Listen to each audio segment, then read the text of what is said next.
ఫిరాయింపు ఎమ్మెల్యేలు ఎవరైతే ఉన్నారో వాళ్ళు గతంలో మేము పార్టీ మారాము అని వాళ్ళే చెప్పారు. ఇప్పుడు మేము మారలేదు, బీఆర్ఎస్లో ఉన్నాము అని వాళ్ళే చెప్తున్నారు. ఈ రెండింటికి అసలు డిఫరెన్స్ ఏంటి? అప్పుడు ఎందుకు మారామని చెప్తున్నారు, ఇప్పుడు ఎందుకు మారట్లేదు అని అంటున్నారు. దీనిపై మీ విశ్లేషణ ఏంటి అసలు?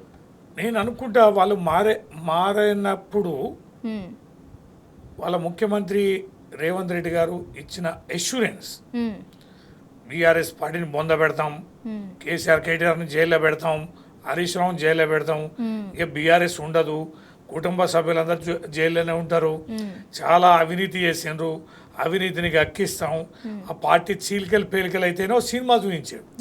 అంటే మాకు తెలిసిన సమాచారం సినిమా చూపించి నమ్మబలికి, అంటే సిగ్గుమాలిన వాళ్ళు అనుకోండి, వీళ్ళు సీనియర్లు వాస్తవంగా అట్లాంటి ఒక రకమైన రేవంత్ రెడ్డి క్యారెక్టర్ తెలిసిన వాళ్ళు ఎవరైనా అంత సులభంగా నమ్మరు.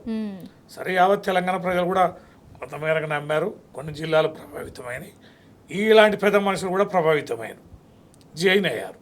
ఇంకా బీఆర్ఎస్ పార్టీ ఉండదని. తర్వాత 6 గ్యారెంటీలు 13 హామీలు బ్రహ్మాండంగా అమలుపరుస్తాం, నిధులు బ్రహ్మాండంగా ఉన్నాయి, ప్రజల బ్రహ్మాండమైన క్రేజ్ వస్తుంది. మళ్ళీ రెండో టర్మ్ కూడా ఇప్పటి కూడా అంటాడు కదా రేవంత్ రెడ్డి, రెండో టర్మ్ కూడా కాదు 20 ఏళ్ళు కూడా నేనే ఉంటాను.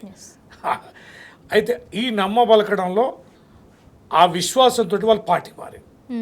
క్రమేణా ఏమైంది, 6 గ్యారెంటీలు 13 హామీలు పక్కదారి పెట్టినాయి. వాళ్ళ వల్ల గాడాలే, రుణమాఫీ ఉంది, 50% కూడా కాలే. ఆర్టీసీ బస్సులో మహిళలకనే వేసిండ్రు, అది కూడా అరకొర బస్సుల సంఖ్యను బాగా తగ్గించి మహిళలు కుక్కి వాళ్ళు తన్నుకునే పరిస్థితిని తీసుకొచ్చి వాళ్ళ ఆత్మగౌరవాన్ని ఇబ్బంది కలిగే రీతిలో బస్సులది ఉంది. ఇక మిగతా చాలా ఉన్నాయి కదా చేయని, 200 యూనిట్లు అంటారు, కానీ చాలా మందికి 200 యూనిట్లు దాటి 1 యూనిట్ పెరిగినా కూడా మేము బిల్లు ఇవ్వమని అనేక రకాలైన డొంక తిరుగుడు, చాలా మందికి ఆ పరిధిలోకి రాకుండా చేయడం, బోనస్ ఎగ్గొట్టడం, సిలిండర్ల డబ్బులు వేయకపోవడం, అంటే చేసే వాటిల్లో కూడా విపరీతమైన కటింగులు చేయడం. ఇండ్లు అంటున్నారు, ఎంత విచిత్రం తెలుసా మీకు సింధూర గారు. ఇప్పుడు మన నియోజకవర్గానికి 3500 ఇళ్ళు అన్నారు, సరిగ్గా 1500 ఇళ్ళు కూడా వాళ్ళు పెట్టుకున్న నామ్స్ ప్రకారం ఫిట్ కాడాలి. 2000 ఇళ్ళు మిగులుతున్నాయి.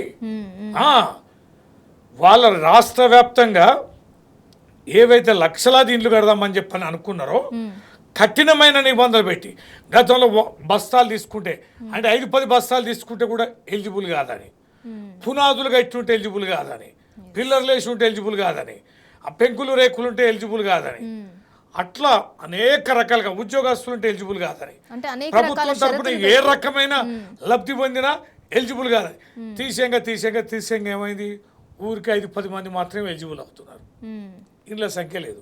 అవి కూడా అరకొరలాగా ఇప్పుడు మొదలు పెట్టారు. ఇక రైతు బంధు చాలా వరకు ఎగ్గొట్టాయి.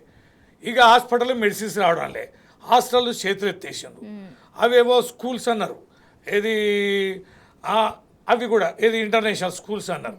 ఇంతవరకు పునాదులు కొన్ని చోట్ల పడ్డాయి, మిగతా దిక్కుదివ్వని లేదు. హాస్పిటల్ అయితే వైద్యం మీద చూస్తున్నారు. మునగాళ్ళు బ్రహ్మాండంగా అద్భుతాలు చేసినాము పోతామని అన్న వాళ్ళు ఏడాది నుంచి స్థానిక ఎన్నికలు పెట్టడాలి, కేంద్ర నిధులు రావడాలి, గ్రామ పంచాయతీలు మొత్తం కూడా అయిపోయినాయి, ట్రాక్టర్లు నడిచే పరిస్థితి లేదు, ట్రాక్టర్ల తాళం చేతులు తీసుకుపోయి హ్యాండ్ ఓవర్ చేస్తున్నారు. మేము ఇక వీటిని భరించలేమని, ఎక్కడ మురికి చెత్త, విపరీతమైన దోమలు, జ్వరాలు. తర్వాత యూరియా చూస్తున్నారు కదా, యూరియా అనేది కొరత వస్తుందని కానీ క్యూలు ఉండాల్సి వస్తుందని కానీ ప్రజలు ఊహించలే, షాక్ గురవుతున్నారు ప్రజలు. మీకు సింధూర గారు, మీకు కూడా ఐడియా ఉండాలి, తెలంగాణ ప్రజలందరూ కూడా తెలుసు, ఒక్క యూరియా బస్తా ఖరీదు 280 రూపాయలు. ఒక్క రోజంతా నిలబడితే డే నైట్ మొత్తం ఉంటే ఒక్క బస్తా ఇస్తాం. ఒక్క రోజు కూలికి పోతే వారికి వచ్చే వేతనం ఎంత అంటే 800 నుంచి 1000 రూపాయలు. 800 నుంచి 1000 రూపాయల కూలి మానుకొని 280 రూపాయలు పెట్టి ఒక బస్తా కోసం ఉంటున్నారు. పోనీ ఒక బస్తా ఎంతవరకు వస్తుంది, ఒక్కసారికి 1 ఎకరానికి వస్తుంది. మరి 2 ఎకరాలు ఉంటే ఎట్లా, 3 ఎకరాలు ఉంటే ఎట్లా, 5 ఎకరాలు ఉంటే ఎట్లా, 5 బస్తాలు ఇవ్వడాలే.